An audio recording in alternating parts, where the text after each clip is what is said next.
پاکستان میں ایک نعرہ دیا تھا، عورتوں نے ایک مارچ نکالا تھا، ایک احتجاج کیا تھا، میرا جسم میری مرضی، ہم جو چاہیں وہ کریں۔ تمہیں کیا پتا تمہارا جسم تمہاری مرضی نہیں ہے، یہ جسم اللہ کی امانت ہے، اللہ نے امانت کے طور پر تمہیں دیا ہے، تمہیں پتہ نہیں ہے، تمہیں پتہ نہیں ہے، مر جاؤ گی، مر کے جاؤ گی نا تو یہ بال جس کو دکھا کے تم زمانے میں گھومتی تھی نا، یہ 3 دن کے بعد تمہارے سر سے جدا ہو جائیں گے، تمہارے چہرے کی رونق قبر کی مٹی ختم کر دے گی، 8 دن نہ گزریں گے تمہارے چہرے کا گوشت گل کے خدا کی قسم قبر کی مٹی مل جائے گا۔ نوجوانوں تم کدھر چلے ہو، تم کدھر زندگی گزار رہے ہو؟ تم اپنے آپ کو سمجھتے ہو کہ ہم ہیرو بن گئے، نہیں، اوریجنل ہیرو تو وہ ہے جو مصطفیٰ کی شریعت پہ عمل کرتا ہے، ہمارا اوریجنل ہیرو وہ ہے جس کا احترام قبر کے کیڑے بھی کرتے ہیں۔ نبی کی بارگاہ میں وہ کافر کی بیٹی کھڑی عرض کرنے لگی، میں تو آپ کے دشمن کی بیٹی ہوں۔ نبی نے فرمایا، بیٹی کسی کی بھی ہو، اسلام سب کو عزت دیتا ہے۔ ذرا زور سے بولو سبحان اللہ۔ اب مجھے بتائیے، عورت کو صرف اگر عزت دی ہے تو صرف مذہب اسلام نے دی ہے، اس کے علاوہ عورت کو عزت کہیں نہ ملی نہ۔ جو لوگ کہتے ہیں ہم عورت کی پوجا کرتے، انہوں نے بھی عورت کو عزت نہ دی، خدا کی قسم۔ مذہب اسلام نے جو عورت کو اب عزت دیکھیے، میرے نبی نے فرمایا تو میری قید میں ہے، لیکن اس کے باوجود بھی میں کہتا ہوں جو چاہے مانگ تجھے دیا جائے گا۔ میری بارگاہ میں آئیے، عرض کرنے لگی، یا رسول اللہ، اے آقا، اے محمد ابن عبداللہ، میں تو دشمن کی بیٹی ہوں، آپ کی قید میں ہوں، آپ نے تو میری گردن مارنا چاہیے، میرا سر قلم کر دینا چاہیے، مجھے قید خانے میں ڈالنا چاہیے، آپ انعام دے رہے ہیں۔ نبی نے فرمایا، جب میری زندگی کو پڑھو گے تو پتہ چلے گا ہم نے تو پتھر مارنے والوں کو بھی گلے لگایا ہے، ہم نے تو پتھر مارنے والوں کو بھی گلے لگایا۔ مانگ کیا مانگتی ہے؟ کہنے لگی میں مانگوں گی دے دیں گے۔ نبی نے فرمایا، محمد کا دامن اتنا چھوٹا بھی نہیں کہ تیری ایک آرزو نہ سما سکے۔ ہائے ہائے، ذرا زور سے بولو نا یار۔ محمد کا دامن اتنا تنگی بھی نہیں کہ ایک قیدی لڑکی کی آرزو نہ سما سکے، بیان کار عطا کیا جائے گا۔ ہائے ہائے، یہ ہے رحمت للعالمین، مالک و مختار ہے اعلیٰ حضرت۔ تبھی تو کہتے ہیں کون دیتا ہے دینے کو منہ چاہیے، دینے والا ہے سچا ہمارا نبی۔ ہائے ہائے، یہ لوگوں نبی سے سچی محبت کرو۔ سچی محبت کود کے نہیں ہوتی، سچی محبت شور مچا کے نہیں ہوتی، سچی محبت مسجدوں میں جا کے ہوتی ہے، سجدوں میں سر کو جھکا کے ہوتی ہے، یہ ہے سچی محبت۔ اگر باتوں سے سچی محبت ہوا کرے نا تو میرے بھائی، بات شور تو گلی کے کتے بھی بہت مچا لیتے ہیں، خالی شور سے نہیں محبت ہوتی۔ جو پیا کو بھائے اختر وہ سہانا راگ ہے، جس سے ناخوش ہو پیا وہ راگنی اچھی نہیں۔ نماز ایک ٹائم کی نہیں پڑھے گا، فتویٰ مولوی پہ مارے گا۔ ہاں، اسے تہبند و پیجامہ باندھنے کا سلیقہ یاد نہیں ہے، امام کے اوپر فتویٰ لگاتا کہ اس کے پیچھے نماز ہوگی یا نہیں ہوگی۔ میرے خرافاتی، تیری تو کسی کے پیچھے نہیں ہوگی، تیرے سبحانہ یاد نہیں ہے، تیرے پیچھے تیری نماز کہاں سے ہو جائے گی؟ بعض آدمی ذرا سا امام میں خرابی ہوئی تو نماز پڑھنا چھوڑ دی، امام کسی گھر فاتحہ پڑھنے نہیں گیا، نماز پڑھنا چھوڑ دی۔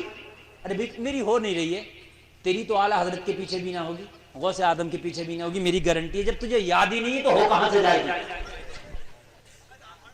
بات ہے کہ نہیں ہے؟ بات سمجھنے کی ہے۔ تیری جب یاد ہی نہیں ہے تو ہو کہاں سے جائے گی؟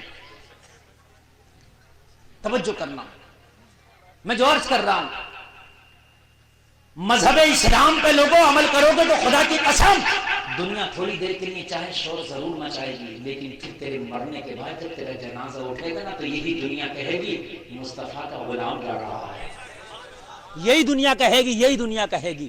اور جب تیرا جنازہ اٹھے گا نا تو یہی دنیا کہے گی جنت کا حقدار جا رہا ہے۔ دنیا کے شور پہ نہ جا، دنیا کے غوغے پہ نہ جا۔ نبی نے فرمایا مانگ۔ عرض کرنے لگی میں ایک چیز مانگنا چاہتی ہوں۔ فرما، نبی نے فرمایا مانگ۔ عرض کرنے لگی اگر واقعی آپ مجھے عطا کر سکتے ہیں تو میں اس وقت یہ چاہتی ہوں کہ آپ مجھے آزاد کر دو اور میں اپنے گھر چلی جاؤں۔ اس لڑکی نے کیا مانگا؟ آپ مجھے آزاد کر دو اور میں اپنے گھر چلی جاؤں۔ نبی نے فرمایا یہ تو کوئی بڑی ڈیمانڈ نہیں ہے، تو اگر نہ بھی کہتی نا میں تب بھی لوگوں کو آزاد کرانے آیا ہوں، نہ قید بنانے تھوڑی آیا ہوں، میں تو آزاد کرانے آیا ہوں۔ تجھے تو عزت کے ساتھ لایا گیا ہے، تو نہ بھی کہتی تو تجھے جب بھی میں آزاد کرنے والا تھا، اس لیے کہ میں تو دنیا کو غلامی کی زنجیروں سے ہی آزاد کرانے آیا ہوں۔ تو کہنے لگی پھر مجھے جانے دو۔ نبی نے فرمایا جانے دوں گا لیکن تنہا نہیں جانے دوں گا، اس لیے کہ تو میری بارگاہ میں میری بارگاہ سے اپنے گھر جائے گی تو کوئی راستے میں بھی تیرے ساتھ کوئی حملہ نہ کر دے، اس لیے میرے صحابی تجھے عزت کے ساتھ تیرے گھر تک چھوڑ کے آئیں گے۔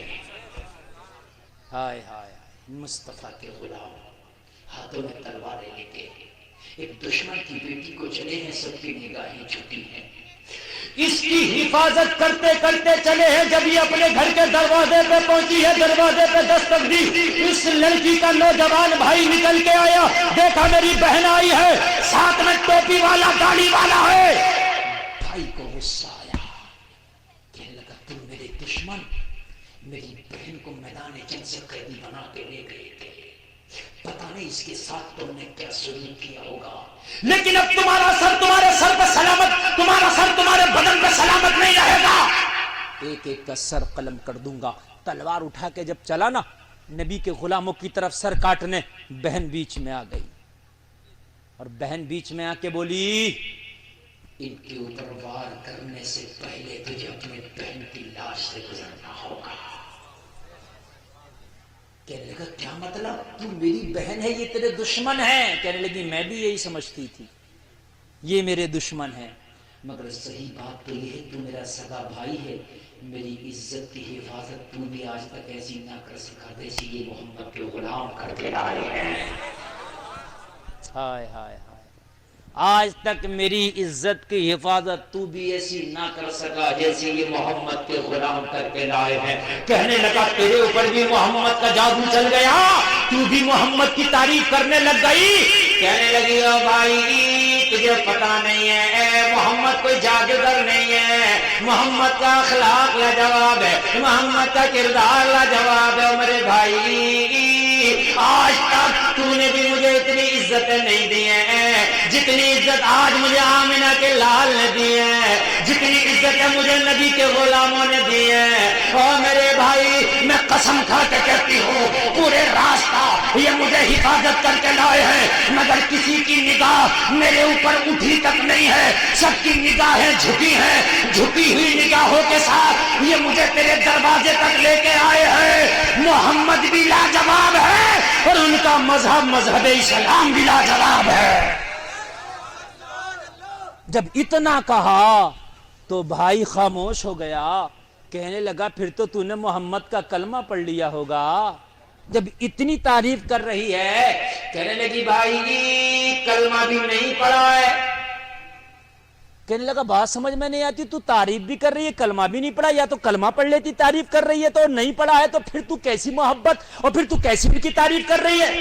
کہنے لگی بھائی میرا دل تو چاہتا تھا میں کلمہ پڑھ لوں، ان کا اخلاق و کردار دیکھ کے دل تو چاہتا تھا کلمہ پڑھ لوں، لیکن اگر میں پڑھ لیتی نا تو کہتا محمد نے تجھے دھمکا کے کلمہ پڑھا دیا ہوگا، ڈرا کے کلمہ پڑھا دیا ہوگا، ہے نا، ہڑکا کے کلمہ پڑھا دیا ہوگا۔ تو اکیلی تھی، اور ایک لڑکی اگر کسی کے پاس چنگل میں پھنس جائے تو وہ اس سے کوئی بھی بیان دلا سکتا ہے نا، اس سے کوئی بھی جو ہے اسٹیٹمنٹ دلا سکتا ہے۔